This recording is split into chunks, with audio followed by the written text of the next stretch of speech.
கண்ணியமான சகோதரர்களே, ஜகாத்துடைய கடமையை நிறைவேற்றாட்டி நாங்கள் நினைச்சு கொள்ள கூடாது. சொன்னார்கள் ஸல்லல்லாஹு அலைஹி வஸல்லம் சுருக்கமான ஹதீஸில், ஹஸ்ஸினு அம்வாலக்கும் பிஸ்ஸகாத், உங்களுடைய சொத்து செல்வங்களை சரியான முறையில் கணக்கெடுத்து ஜகாத்துடைய கடமையை நிறைவேற்றுவதன் மூலமாக பரிசுத்தப்படுத்திக் கொள்ளுங்கள். ஜகாத்துடைய கடமையை சரியாக நிறைவேற்றவில்லையா சகோதரர்களே, இன்னொரு என்ன பயங்கரமான சிக்கல்கள் உண்டாகும், சமூக பிரச்சனைகள் உண்டாகும், மிகவும் மோசமான நிலைமைகள் உண்டாகும், வறுமை உண்டாகும்.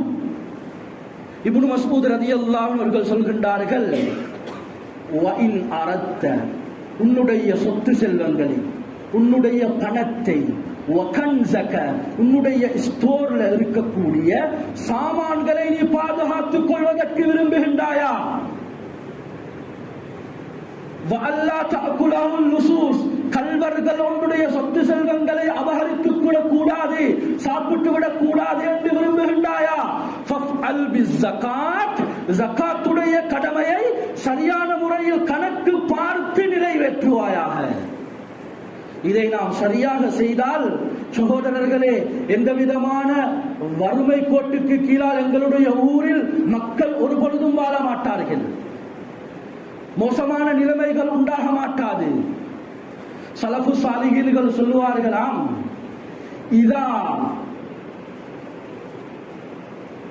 நீங்கள் இந்த ஜகாத்தை கொடுக்காமல் அதை அப்படியே சேகரித்து வைத்தால் வைக்கவும் முடியும்.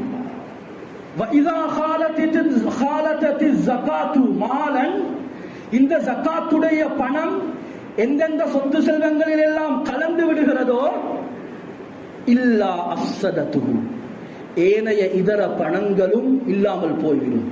இந்த ஜகாத் பணங்களை அப்படியே அழித்துவிடும். சேர்த்து வைக்கலாம், சேர்த்து வைக்கக்கூடியவர்களுடைய வரலாறை நாடளாவிய ரீதியிலே நாம் பார்த்து கொண்டுதான் இருக்கிறோம். சரியான முறையில் கணக்கெடுக்காமல் பல திட்டங்களை பாவித்து கொடுக்காமல் இருக்கலாம். என்றாலும் அல்லாஹ்வுடைய ஒரு திட்டம் இருக்கிறது, கொடுக்காவிட்டால் வேற ஏதாவது ஒரு முறையில் அல்லாஹ் எடுத்தே தீருவான். இன்னொரு என்ன, இடக்கை அனர்த்தங்களின் மூலமாக எடுக்கப்பட்டிருக்கிறது, கல்வரல்களின் மூலமாக திருடப்பட்டிருக்கிறது, தண்ணீரின் மூலமாக அழிந்து நாசமாக இருக்கிறது பல ஸ்டோர்கள். இவைகள் சகோதரர்களை நாம் நினைத்திருக்கிறோம் பெரிய சோதனை என்று சொல்லி, வேறொன்றுமல்ல, ஜகாத்தை நிறைவேற்றாததனுடைய மிகப்பெரிய விபரீதங்களாக இவைகள் இருந்து கொண்டிருக்கிறது. உமர் ரலியல்லாஹு அன்ஹு அவர்கள் சொல்கின்றார்கள், இதா தலிஃபல் மாலு ஃபீ பர்ரின் அவ் பஹரின், கடலிலே தரையிலே சொத்து செல்வங்கள் வீணா போகிறதா?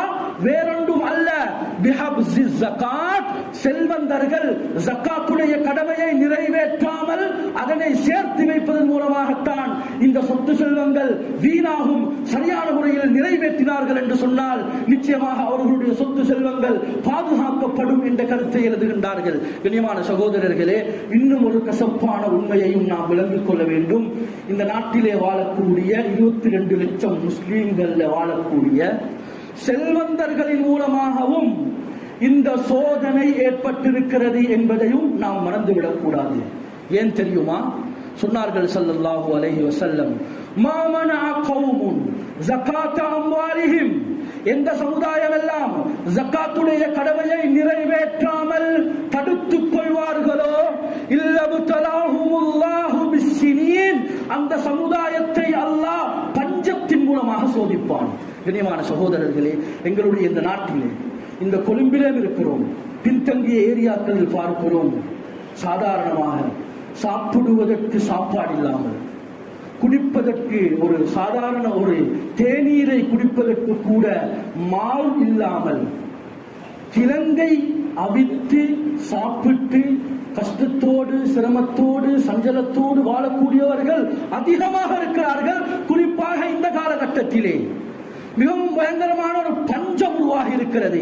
இன்னும் 6 மாதம் கொள்ளும் பொழுது இதை விடவும் பயங்கரமான ஒரு பஞ்ச நிலைமை உண்டாகும் என்று சில அறிஞர்கள் விளங்கப்படுத்துகின்றார்கள்.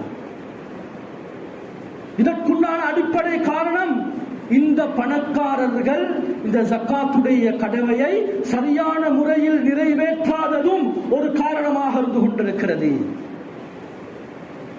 ஜக்காத்துடைய கடமையையும் சரியான முறையில் நாம் நிறைவேற்ற வேண்டும்.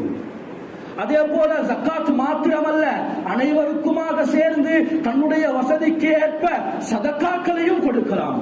ஜக்காத் என்பது பணக்காரர்களோடு தொடர்புபடக்கூடிய ஒன்று, சதக்கா என்பது அனைவரோடும் தொடர்புபடக்கூடிய ஒன்று.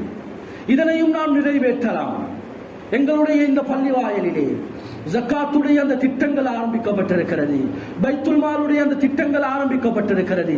எங்களுடைய சொத்து செல்வங்களை இங்கு கொண்டு வந்து நாம் திட்டமிட்டு செயற்படுவதன் மூலமாக எங்களிலே ஊரிலே இருக்கக்கூடிய இந்த வட்டியை இல்லாமலாக்கலாம், ஏனைய இதர பாவங்களை இல்லாமல்